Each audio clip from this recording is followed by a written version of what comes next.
বান্ধরে মদিনার শানে জবান খুলে আল্লাহ আল্লাহ আল্লাহ।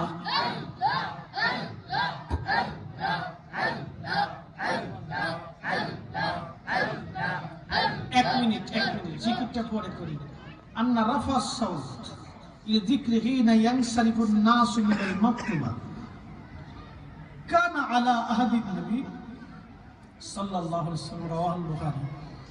নবীজির জামানাতে সাহাবে کرام জামাতের পরে ফরজের পরে উচ্চ আওয়াজে রাফা সাউত দিয়ে জোরে জোরে জিকির করতেন। মারহাবা বলবেন না? মারহাবা।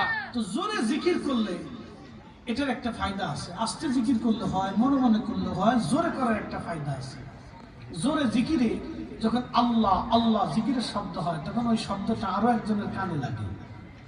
কথা ঠিক আছে না? তখন সে জিকির করতে না চাইলেও সে শুনতে থাকে।